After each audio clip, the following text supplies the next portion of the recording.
James na kahit merong tayong pagkakaiba sa hindi dapat ito maging hadlang upang tayo ay magkaisa. Let us not treat the other person as an enemy. Kung hindi ito, taong ito ay hindi natin shadow or hindi natin reflection, then galangin natin ang identity ng tao yan and not consider that person as an enemy. Okay? So, kailangan ang pagkakaisa. Instead of sowing division, let us sow unity. Lalo-lalo na ngayon sa panahon ng pandemya. So, sabi din doon sa slide that I shared earlier about the geese is that it is important that the members also talk na magsabihin what is really your real situation. What are your concerns? What are the difficulties or the challenges that you're facing? What problems are you seeing, halimbawa sa leadership? Okay? Kailangan natin ang feedback. Okay? We need feedback from the members of the group so that we will also know kung paano tayo mag-advance sa ating journey bilang isang community. Okay? So, huwag matakot magbigay ng feedback, but of course, ang pagbibigay ng feedback ay should not be a license for us to also be rude to others. Pwede naman tayo magbigay ng feedback without being rude to others. Okay, minsan, tayo mga Pilipino, pag nagbibigay tayo ng feedback, parang hindi maganda kung paano natin i-deliver yung ating message. Bakit? Because hindi tayo magsasalita in front of the person until tayo ay punong-puno na. And sa ganung pagkakataon na punong-puno na tayo, we no longer have control over our emotion. So, nakakasalita tayo ng mga hindi dapat natin sinasabi because our emotions are very high already. But I think kailangan ang pagbigay ng feedback because we will never learn, we will never change for the better if we are not open to listening to the feedback of others. Kaya kailangan yung pag-home. Pero sabi din doon, well, dapat meron talagang katuturan ang ating pagbibigay ng feedback. Because there are also some people who just simply complain and complain na wala namang basihan ang kanilang mga complaints. So if we will complain, if we will give feedback, we have to substantiate yung feedback natin na yun. Na talagang meron katuturan ang ating feedback. Okay? So, itong mga lessons na to na makukuha natin sa example ng mga geese. So, we can really learn from the things around us. So, kahit sa mga simpleng gansa ay meron tayong matutunan on how to really move forward, how to live in this time of what we call difficulties or in these uncertain times. Okay? So let me proceed in my sharing sa pagbibigay ulit ng isang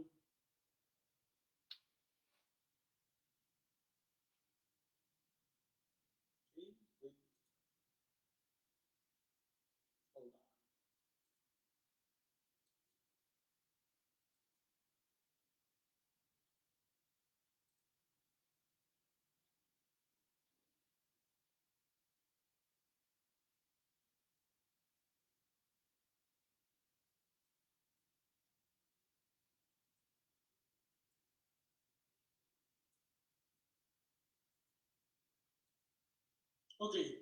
Sabi ni Pope Francis in the preface that he wrote for the book Being Christians in the Coronavirus Crisis, this pandemic poses fundamental questions about happiness in our lives and about the treasure of our Christian faith. It is really true that the pandemic has moved our world upside down. And kanina nga si Ate Vicky, tinatanong niya, ano bang sinasabi ng simbahan tungkol dito sa pandemic na to? Kailan ba ito matatapos? ano bang cause talaga nitong pandemic na to? Well, we really do not know kung ano ba talaga ang pinaka-ultimate cause nito. But one thing is for sure, in this uncertain time, that our world was really shaken. Our world was moved upside down. And lahat at ang pandemic na to made us realize na kung ano ba talaga ang mahalaga sa ating buhay. So, Pope Francis said, the pandemic poses fundamental questions about happiness in our lives. What will truly make us happy now? Na, for example, madalas nagkakaroon tayo ng lockdown ngayon. For a few months, we enjoy the life na nakakalabas ulit. But then, ang mga governments will tell us again na because of the increase of cases of coronavirus sa area, we have to again go back to what we call lockdown. And also, ano ba talaga ang pwede nating panghawakan ngayon sa ating pananampalataya in this uncertain time? At ito sinasabi ni Pope Francis that it really poses fundamental questions sa ating buhay. And then also, he said, this crisis represents an alarm that leads to a reflection on where we sink the deepest roots that support all of us in a storm. Ano ba talaga ang pwede nating panghawakan ngayon? Saan natin pwede anchor ang ating pananampalataya, ang ating buhay? Okay? And he continues by saying, it reminds us that we have forgotten and neglected some of the important things in life and makes us reflect on what is truly important and necessary and what is less important or only apparently so. So let me ask you, ngayon, ano yung nakita nyong talagang mahalaga sa ating buhay? Ano yung talagang hindi mahalaga sa ating buhay? What is your realization?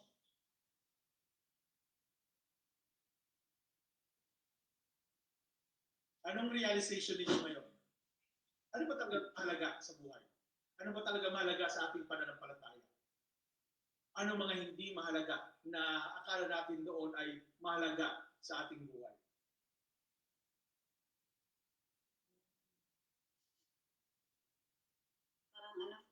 Anybody? Extra natin, mga extra curricular mga social activities na hindi naman importante, we give priorities other than the needs of our family. Well, I think one thing that we realize is that the importance of family na sa ganitong klaseng panahon, ang talagang tunay na maasahan natin ay ang bawat isa. Our relationship with our family. Okay? And this family is also can also be extended to what we call our Christian family. Na itong ating Christian family ay ang nagbibigay din sa atin ng lakas ng loob, ng hope, and also inspiration to continue on living despite the uncertainty, despite the challenges that kumbaga nandyan sa ating harapan. Okay? Kilala niyo si Michael Douglas?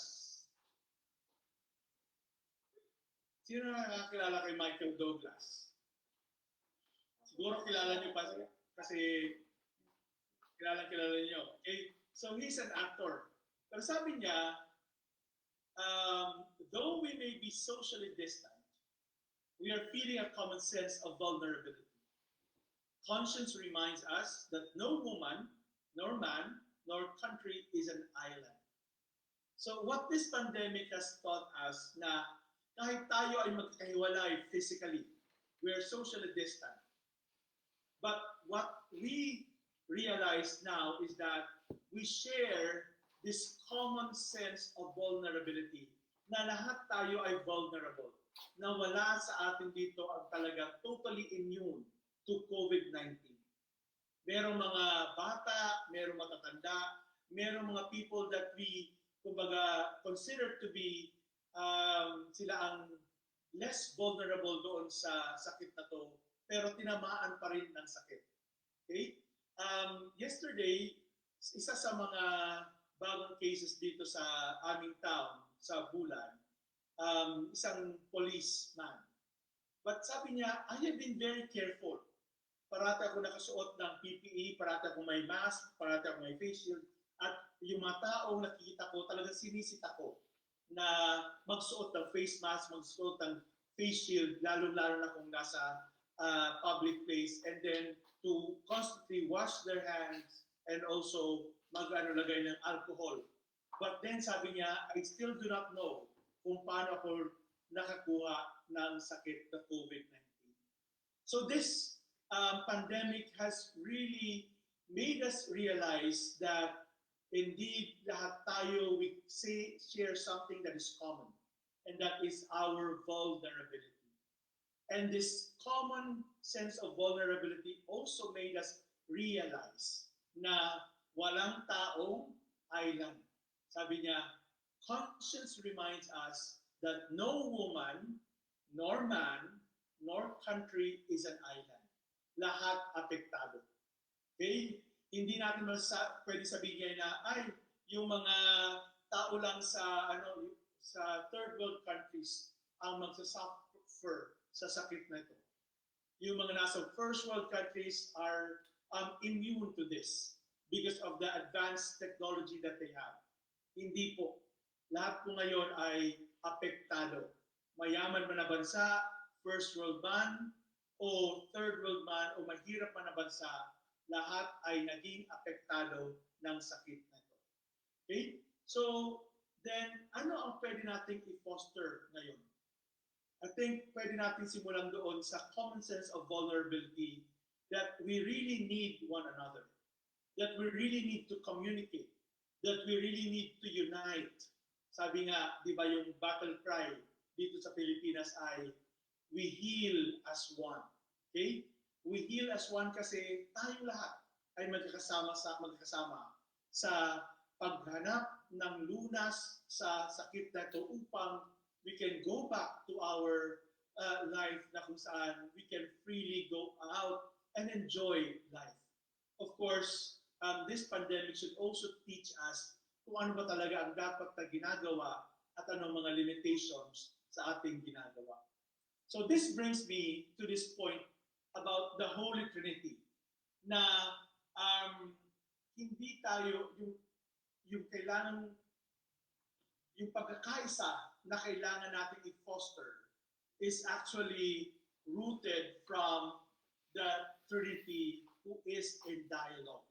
Okay? Sabi ni Pope Paul VI sa kanyang sinulat na Ecclesiam Suam, the whole of history of humanity's salvation is one long, varied dialogue, which marvelously begins with God and which God prolongs with women and men in so many different ways. So what we need now is to really have this dialogue, to spend time talagang talking to one another, to spend time communicating with one another. And that communication will actually help us to face the challenges na meron tayo ngayon and also to live in this uncertain time. Ang Diyos natin ay sinasabi natin, we have one God, but this one God is a Trinity. This one God is a community. This one God is dialogue. Okay? And this dialogue, according to Paul VI, marvelously begins with God and which God prolongs with women and men in so many different ways. So what we need to do now is to tear down the walls of division, but find ways to build bridges in order for us to communicate, in order for us to be united, in order for us to be one in the face of uncertainty in the face of pandemic. Okay? So ngayon, bilang mga members ng Christian community, I'd like to share with you ano ba yung yung talagang characteristics ng tinatawag nating dialogue. Okay? At ito po ang mga characteristics that we need to imbibe in order for us to truly have a meaningful dialogue so that we will be united. Okay? In the face of the challenges na meron tayo ngayon, lalong-lalo na yung pandemic. Una is, we need to foster respect sa bawat isa. Ano pong ibig sabihin nito? That meron tayong mga kanya-kanyang characteristics. Meron tayong kanya-kanyang identity. Meron tayong kanya-kanyang buhay. Meron kanya-kanya tayong mga likes and dislikes. What we need to do is to respect the individuality of each one. Na, kasi meron minsan tayong tendency na hindi natin kinikilala ang pagkakaiba ng iba. Hindi natin nirespeto ang identity ng iba. What we need to do now is to really respect the difference. Okay? Kasi nga, meron nga tayong Diyos who is also a diversity. Sabi nga, yung Trinity is unity in diversity. So, we don't need to be uniform in order for us to be united. In fact, we need to recognize the differences. We need to recognize the gifts of each one. We need to recognize the uniqueness of each one so that we can really work together, pull together our resources so that we can move forward sa ating misyon at sa ating buhay bilang isang Kristiyanong pamayanan. Okay? First is respect. Pangalawa is openness. Okay? Kailangan natin ng openness. Anong openness na to? Openness to share whatever we know, to share whatever we have. But at the same time, also openness kung ano ang pwedeng ibahagi sa ating dialogue. Okay? Not to be afraid na tayo ay pumasok doon sa dialogue. Not to be afraid to communicate. Not to be afraid to be corrected. Not to be afraid also to give feedback. Okay? Second is openness. Yung is willingness. So ano yung willingness to learn?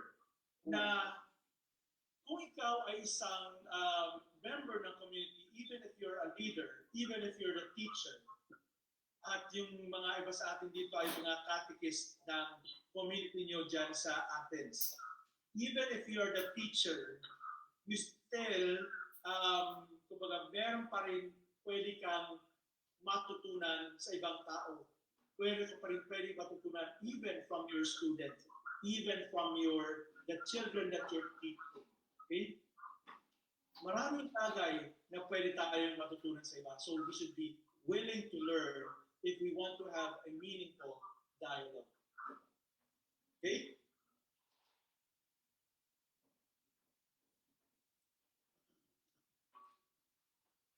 At yung susunod ay attentiveness. If you are engaging in a dialogue, dapat yung attention mo ay nandun.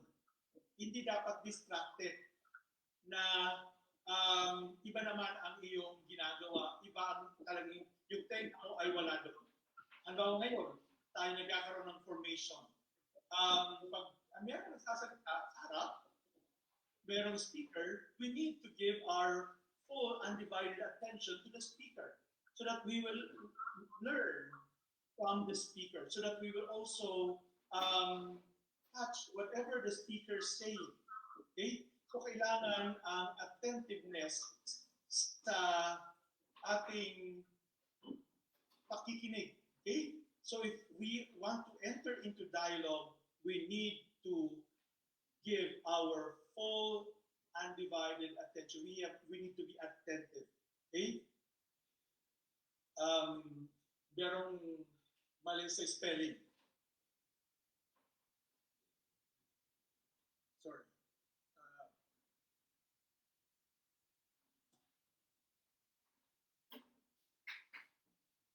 okay. So next is vulnerability. In a dialogue, be prepared to be vulnerable. Vulnerability means here na pwede kang mabago, na hindi ka isang parang very thick and talagang wall na hindi mag-iba. Okay? Kailangan ang vulnerability because that's how we will learn from each other. That's how we will change for the better.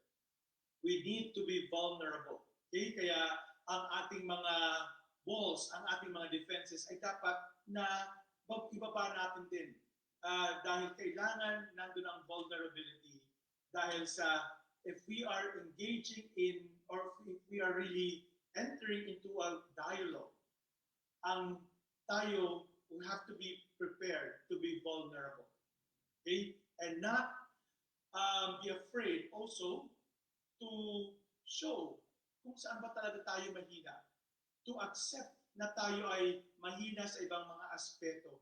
Na merong mga bagay na tayong nagagawa at meron din tayong bagay na hindi nagagawa. At minsan, vulnerability also involves yung pain na mararanasan natin. When we enter into dialogue, merong mga pagkakataon na sasabihin o gagawin ng ibang tao na kasama natin doon sa dialogue, our dialogue partners, that will hurt us. But that's part of being part of the yung tinatawag nating table of communication or doon sa dialogue na yun. Okay? Then, dialogue also entails hospitality. Okay? Hospitality na welcome ang tao na gustong makipag-usap, na gustong makasama tayo. Okay? Hindi tayo dapat snob, hindi tayo dapat parang walang pakialam sa mundo. But we really open our hearts. We open our door so that we can sit down together and communicate with one another, learn from one another, grow together as individuals and also as members of the group. Okay? Then, next is humility. Yung tinatawag natin pagpapakumbaba. Hindi tayo matututo at hindi magiging successful ang communication, hindi magiging successful ang dialogue natin, lalong-lalo na ngayon sa panahon ng pandemya kung walang kapakumbabaan. Kung hindi tayo magpapakumbaba, na aminin natin na tayo ay hindi talaga magsusurvive sa mundong ito kung wala ang ibang tao, kung wala ang ating pamilya, kung wala ating mga kaibigan, kung wala ang bawat isa. Because we need one another in order for us to live. We need one another in order for us to grow. We need one another in order for us to combat the pandemic that we are facing now. At humility doon sinasabi dito na katulad ng sinabi ni Michael Douglas that we have this humility to accept that we are all vulnerable. At yun ang common sa atin ngayon sa panahon na to, na nobody is totally immune from this pandemic. Na lahat tayo ay apektado, lahat tayo ay nangangamba, lahat tayo ay natatakot, lahat tayo ay uncertain din sa ating buhay. So, nandun ang sinasabi nating humility. And of course, we also need yung tinatawag na frankness. Sabi ko nga kanina, di ba, dun sa explanation ko sa slide tungkol sa mga geese, that people or yung mga geese kasama dun sa deformation, they need to honk. Na kailangan tayo ay magsalita. And frankness here means we say what we mean and mean what we say. Na sasabihin natin sa tao, sa proper tao, yung proper na message, sa proper time, sa proper manner. Okay?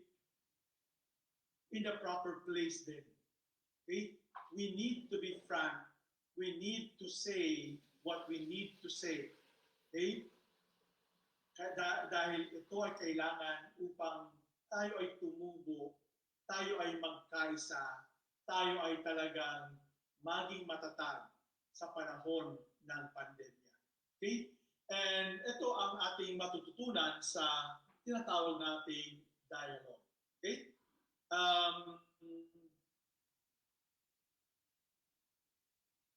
So ano yung nakuha ninyo sa aking ibinahagi tungkol sa dialogue?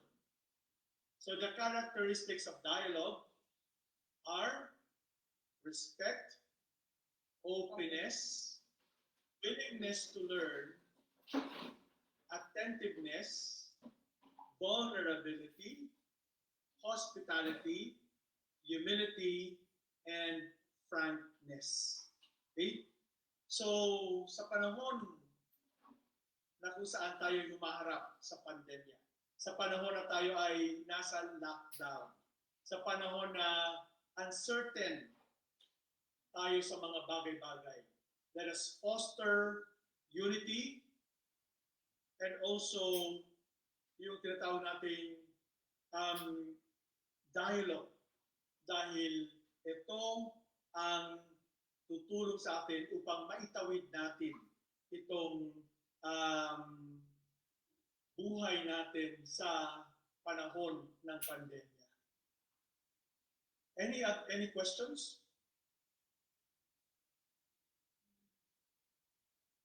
Ano bang questions?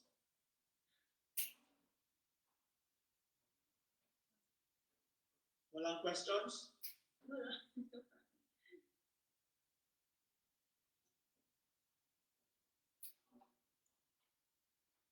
Ngayon pagsalita pag walang ano. This is, di ba, ang topic natin is dialogue. Okay?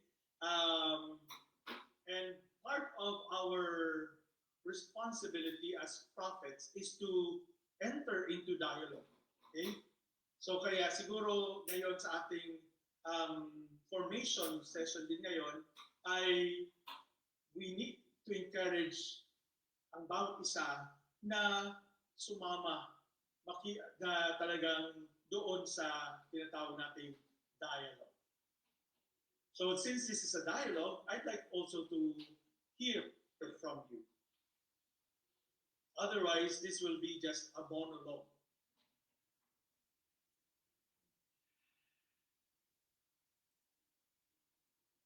Ano po ang inyong masasabi?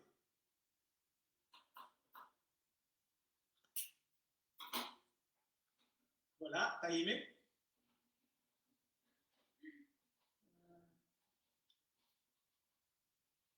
May natutunan ba o wala? Father. Yes. Father, can you hear me? Yes. Yes. Yes, I am clear. asking. Yeah.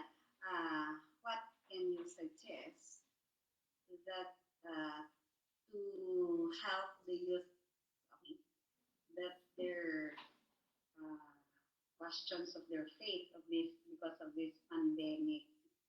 What can you suggest that we can advise them in order to deepen their faith because of this situation now? Because they are asking that they are as if they are questioning God, why did He allows this to happen? So can we give us some pieces of advice in order for us to help them to be that their faith will not be lost? Well, refrain yourself from giving advice right away. What we need to do now is to listen first to their stories. Okay? Yung sinasabi ni Pope Francis that it is high time for us to be a listening church. We have been so used to speaking na magbigay ng advice that we forget that also we need to listen. So, siguro kayo dahil mga, in a way, you're also shepherds to your flock sa inyong mga tinuturuan dyan sa Athens. It's time for you now also to listen to them. Listen to their stories. Because when you listen to them, you're also telling them at the same time that here I am with you. I am ready to listen to you. And dialogue also entails not only talking, but also listening. So before ka magbigay ng advice agad sa mga kabataan, pakinggan niyo muna sila. Let them, kumbaga, share whatever they feel, whatever they think sa panahon ngayon. Okay? Huwag niyo kagad sabihin, ay mali yan sinasabi niyo. Na ganito dapat tayo sa paano. Kailangan munang palabasin sa kanila kung ano ba talaga ang kanilang nararamdaman, ano ang kanilang nararanasan. Hear them out. Okay? So kaya, wala yung advice kung ano sasabihin sa kanila. Ang mas sabi sa inyo is to keep quiet first, just listen to them. Yes, we have to listen to Listen. them. And what can we Don't talk. we just listen and nothing. Okay, we will Wag muna. Wag ka muna mag-advise kasi you are, pag nagbigay ka agad ng advice, that baka hindi yan makatulong. Kailangan mo nang pakinggan ano ba talaga nararamdaman nila, ano talaga nararanasan nila. Okay? Nasanay kasi tayo din sa simbahan na parang tayo lang parating merong alam that the only thing that they need to do is to simply listen to us. It's high time now also for us to listen to them. Because when they are given a chance to talk, when they're given a chance to express whatever they feel and whatever they think, in the process na sila ay nagsasalita, they will also know, kasi nandiyan na rin sa puso nila yan. Nandiyan sa isip nila, ano ba talaga ang dapat na gawin ko. So, as a shepherd, you just simply need to lead them to the, sinasabi nga, the green pasture.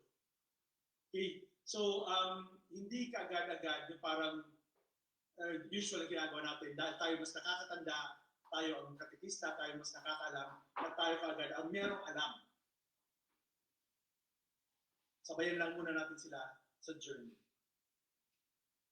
What they need now is somebody who will journey with them. Because ang tanong nila sa buhay, sa mga nangyayari ngayon, is also the same ng mga katanungan mo rin.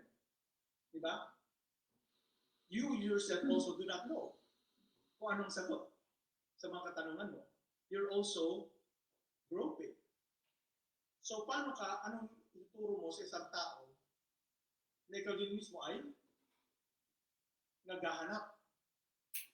Baka you might end up a blind leading another blind person.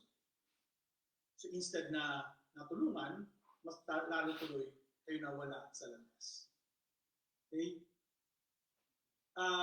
Mahalaga ang merong pagkakataong magsalita, kung paano talaga ang nararamdaman, ano talaga ang nararanasan. Let us not suppress their emotions o kung ano ang kanilang isip right away. Palabasin muna. Because in the process, you will also know how to really lead that person. Okay, Father. Don't give cheap advice to them. Okay. Thank you, Father. Father, paano, the same yung question ni Ate Becky, paano yung very sensitive na teenager father, ayaw niya mag-open sa iyo, paano mo ma-approach? I think sa ano, kasi di ba, yung mga youth yata ay open kina Sister Vicky, di ba? So then, pwede silang makipag-usap and then magbigay ng feedback sa parents so that the catechist and the parents can work together para matulungan yung bata. Kailangan yung bata ay meron talagang somebody that he or she will trust muna. Because we cannot also force them to speak if they don't want to speak. Kailangan meron taong aalalay sa kanila, may taong sasama sa kanila, may taong makikinig muna talaga sa kanila. And that person is the person that they trust. And in the case siguro ng mga youth ninyo sa Athens, dyan sa center, parang open naman sila sa kanilang mga catechists, sa kanilang mga shepherds. Kay Sister Vicky, kay Sister Ta, kay Kuya Tad, at saka kay Ate Maricel. And then, magtulungan yung mga magulang at saka yung mga catechists. Because you cannot also force your child to speak kung hindi pa na-establish yung trust. Kailangan ma-establish ang trust.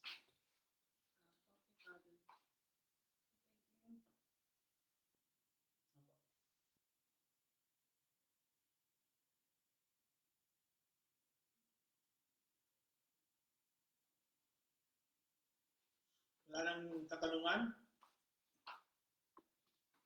Okay, I'll share with you again the PowerPoint presentation.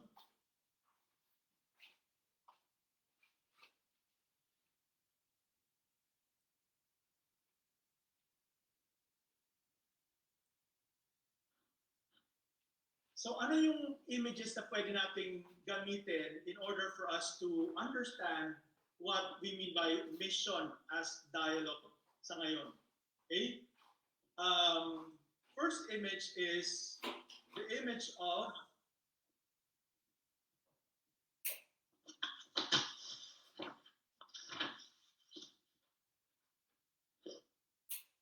treasure hunter. So if dialogue is actually yung taong kasama doon sa dialogue ay para kang treasure hunter. Okay? So treasure hunter search for the treasure that is already present there. Of course, he or she brings something of estimable value. Need to befriend people, engage as guides, be taught by them, not to impose or conquer, but to be enriched and return.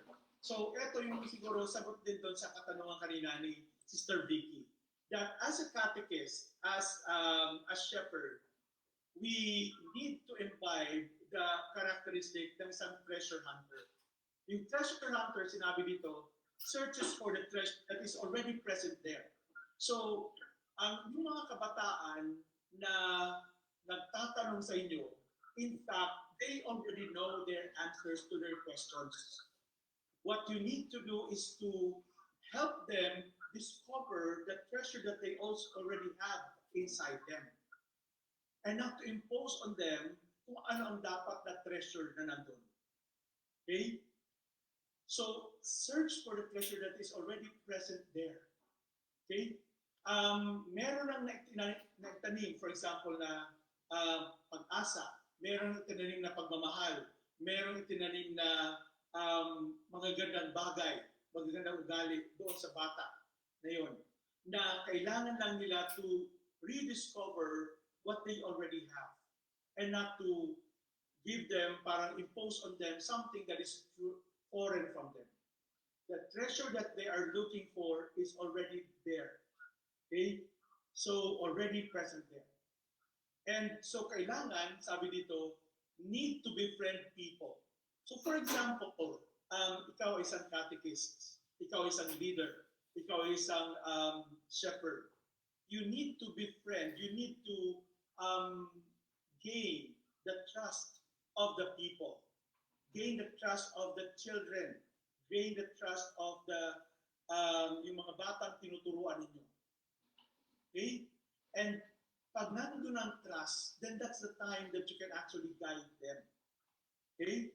But at the same time, if you are friends, you also have to be open to be taught by them, that you can also learn from them. Kaya hindi lang parati ang katekista ang merong sagot sa mga katanungan. You can also learn from the experiences of others. You can also learn from the stories of others.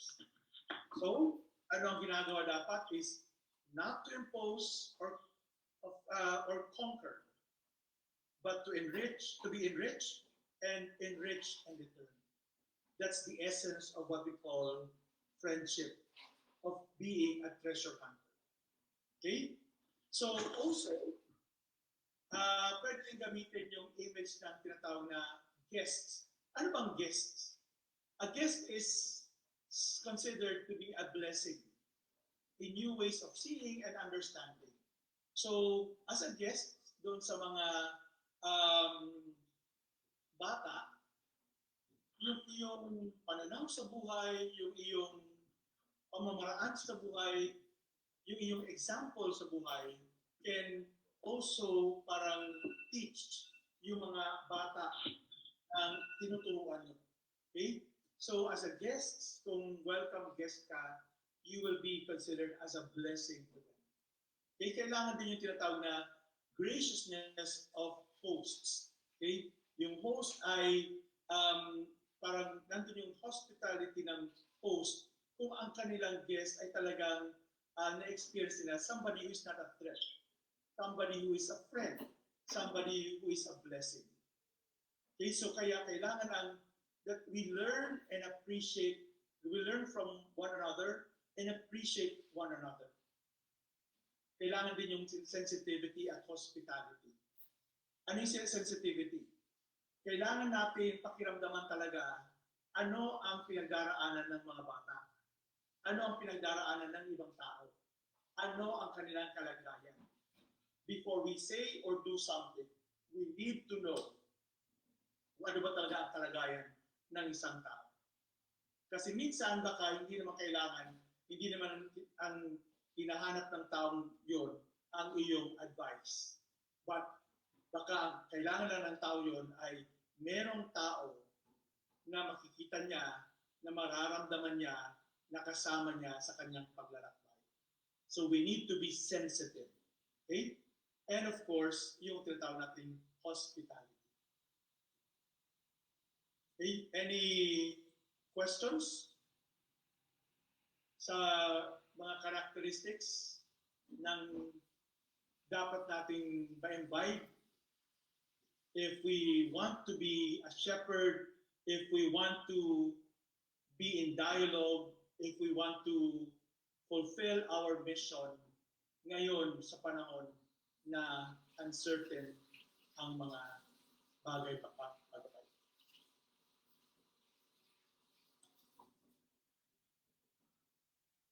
Any questions?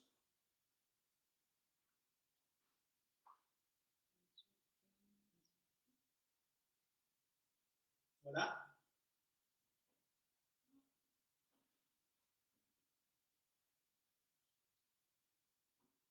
Or ako mag-question. So far, ano ang ating napag-usapan?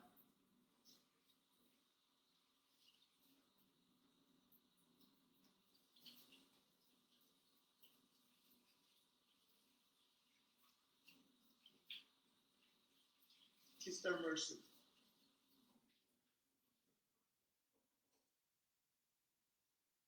Submission as dialogue, Father. Yes. So, the submission as dialogue ngayon na parang yun ang kailangan natin na sa ating misyon bilang mga katikista, sa ating misyon bilang mga shepherd ng ating Christian community, ano yung kailangan?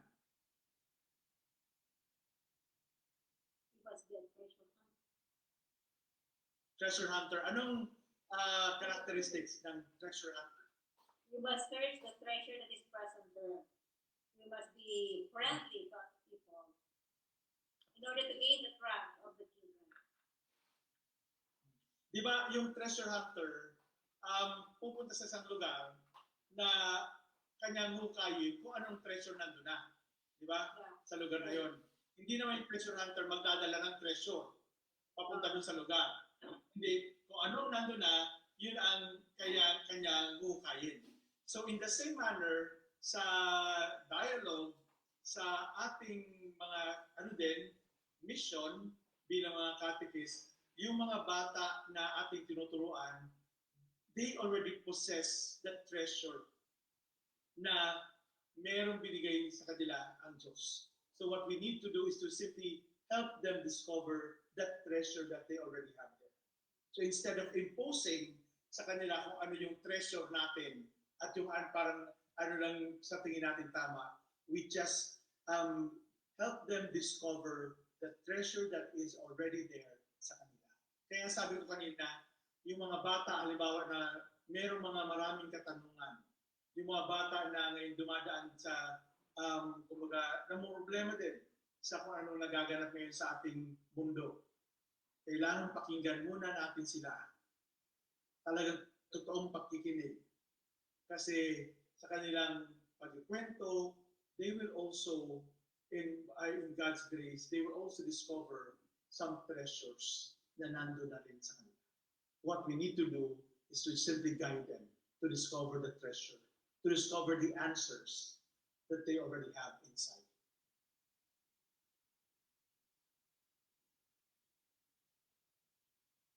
So it's time for us also to really keep our mouth shut and listen. And waiting for the right time, proper time for us to speak.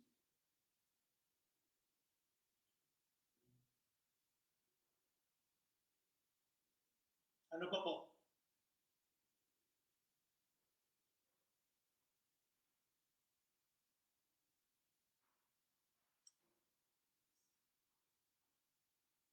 Meron ba natutunan o wala? Meron naman, Father. Meron naman kahit pa paano. Meron naman, Father. Yes. Speak up for us. Yeah, I think yung kailangan natin talagang tingnan ngayon is that nobody is an island. Okay? Na lahat tayo ay magkakadugtong-dugtong. And there's also one thing that is common sa ating ngayon lahat. Okay? Ang common is that we are all vulnerable, and that vulnerability tells us that we need one another in order for us to move forward, in order for us to live, in order for us to fight this pandemic.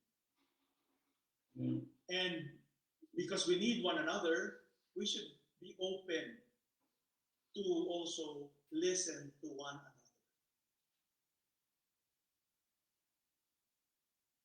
So that we may be one. At yung oneness na ito na sinasabi is not a oneness that is born out of uniformity, but the oneness that is born out of the diversity that we have. So let us enjoy, let us celebrate diversity. And let this diversity not hinder us from uniting, but let this diversity inspire us to really live with one another kasi kailangan natin ang bawat isa. May gift ako na wala kayo, may gift din kayo na wala ako, kaya kailangan talaga natin ang bawat isa sa buhay na ito. Parang, di ba yung image ng katawan, okay? Merong ulo, merong paa, merong kamay, merong balikat, merong bibig, merong ilong, merong tenga, merong mata.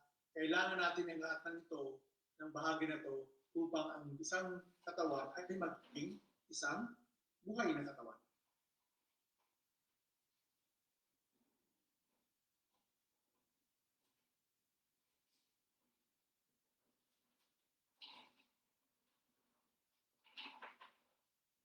Okay na po, siguro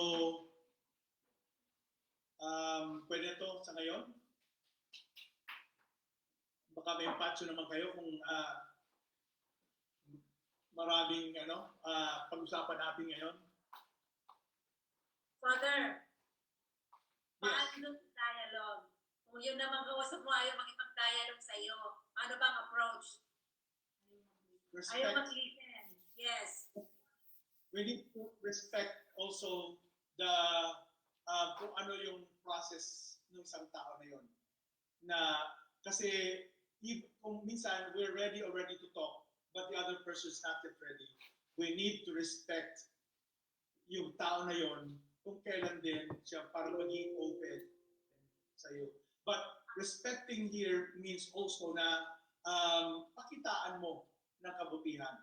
Pakitaan mo na talagang proof na you can be trusted. Okay? Kasi minsan baka pino-force natin yung isang tao to talk to us, but still that person sees hostility in us. Na hindi ka rin pala open makinig. Okay? Kasi dialogue means listening also. It's not only about speaking or talking, but it also means listening. So, kung talaga makikipag-usap ka, tanungin mo na sarili mo, are you ready to listen? Kasi baka you want to talk to the person because you want to talk, but not ready to listen. Okay? Kung gusto mo magsalita sa tao, you have to be open enough to listen to that person. At yung tao yung hindi makikipag-usap sa'yo unless makita talaga na mayroong hospitality sa'yo. Kasi baka nakikita pa ay hostility. So you also need to talagang ipakita sa tao yun na you can be trusted, that you are not hostile, that you are friendly enough so that you can talk. Mahirap silang i-approach eh. Pero pag ipakita mo lang, you don't even have to approach them, but simply show that you're hospitable, that you're not hostile, that you're friendly. Because pag nakikita yung friendliness talaga na genuine sa'yo, kusang mag-gravitate ang tao sa'yo. But kung hindi pa rin ready yun, respect that. Don't Kahit force. magsalita, Father, okay lang. Even it takes time. Yes. Oh, Don't force. Huwag mong respect. i-force. Okay. Huwag mong i-force. Kasi lalala. Force. Thank you. O Father, ngayon mo na tanongin yung tanong mo sa akin. Yung request mo nun. Kasi Yeah. yung, di ba nag-request ka sa akin nun? Kasi yung ibang mga involvement dito sa buong Athens, hindi ko rin alam. Kaya hindi ko masagot. Nakalimutan ko na yung request ko. Sabi mo, Father, yung ano, yung mga, ano yun? Yung involvement ng mga ano dito sa Athens, sa aming parish. Kasi sa buong Athens, napakalaki. Hindi ko na maalam yung involvement ng ibang mga ano mga parishes dito. Okay. Yung ano lang naman, kung meron gustong mag-share ng kanilang experience bilang part of the Ayan, si Tita Vicky. Maraming alam yan, Father. Tita Vicky. Kasi ako, wala pa akong anong alam eh. Kaya Kasi hindi kita masagot. Sorry. do you feel welcome sa community ninyo dyan? Or parang, are you also active? Sa buong Wala. Athens. Anything Kasi lang. Father, yung sa buong Athens, hindi ko alam yung ibang involvement nila. Sa Kasi ibang kung part, hindi naman sa inyo, wala kang problema. Ano lang yung experience nila? So it's just your experience in the parish or dyan, sa ano, do you feel welcome or are you also given a chance to serve, mga ganyan? Kung hindi, yung mga leaders sa simbahan ay hospitable or welcoming enough, yun lang naman. hindi ko na nasagot. It's just an honest assessment ng inyong involvement. Okay. Meron pa pong question? Or ano?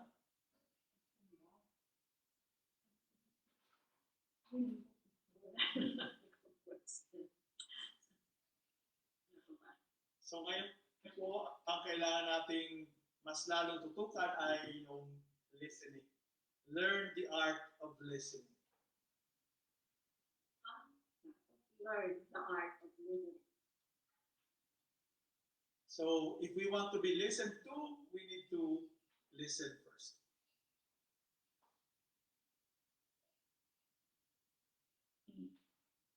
Tita Vicky. Father. Ang galing ka. Yes. Yeah. Nasakpan. Father. Opo.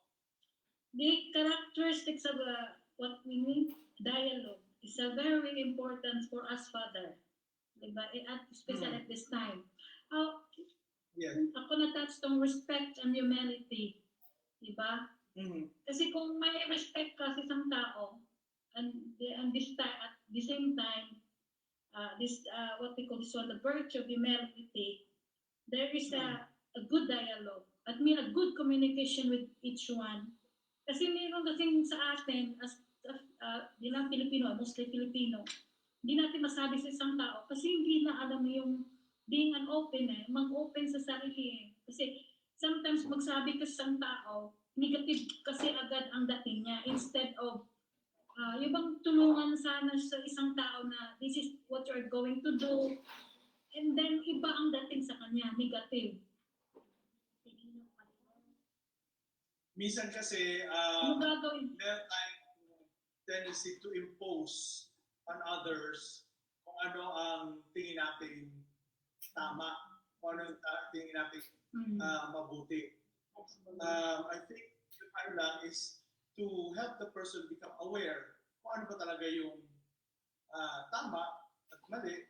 Kasi we simply propose, we should not impose. Ultimately, the person has the right to say yes or no doon sa pinapropose natin.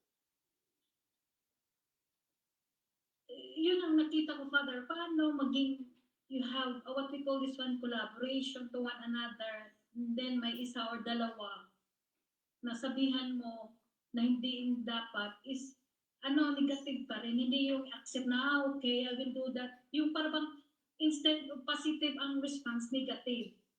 So, mag-expect na as community na meron talagang, kung itong aspect o characteristics of dialogue, meron sana sa bawat isa sa atin, maganda ang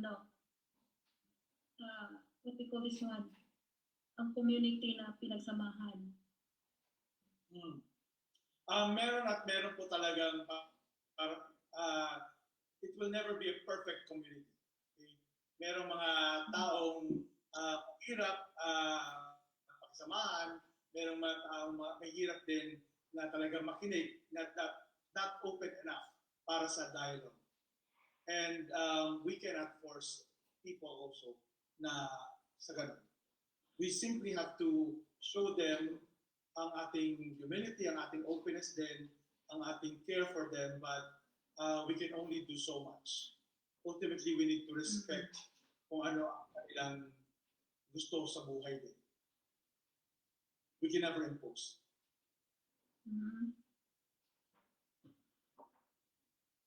Thank you, Father.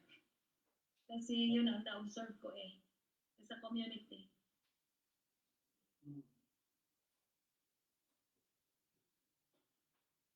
Oh. We will never have a perfect community sa ngayon. It will always be but our hope na magkaroon ng perfect community. But human as we are, there will always be imperfections. Hindi sa sarili ko, pati sa communities. But this should not also stop us from caring for one another, from helping one another.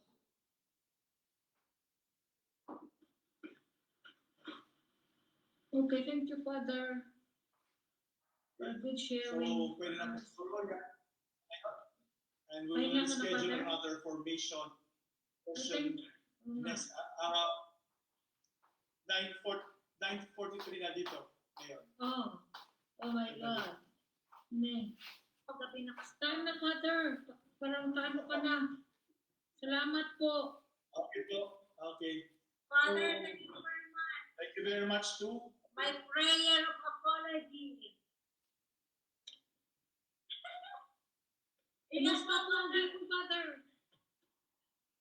Yung Oh. lugar niyo po, Father, okay po? Yung lugar niyo po? Okay naman po. Relatively safe naman po. Yung Salamat. Albay talaga sa Catanduanes ang Nakita ko nga, oo, yung ano, sumalayo pala kayo doon. Sige, Father, kasi may iba ka pang ano. Sige, Okay. salamat po. So, For spending glory time to the for Father, us. Salamat po, Father.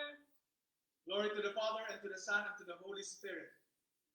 As it was the beginning, it's now, and ever shall be, world without end. Amen. Father, Son, the Holy Spirit. Amen. Thank you very much. Bye-bye, Father. Safe. Bye-bye, Father. Stay safe. Night.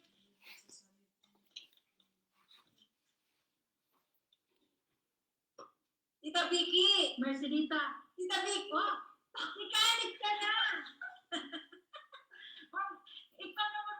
Ikaw naman mag-goan. Ikaw mag-lecture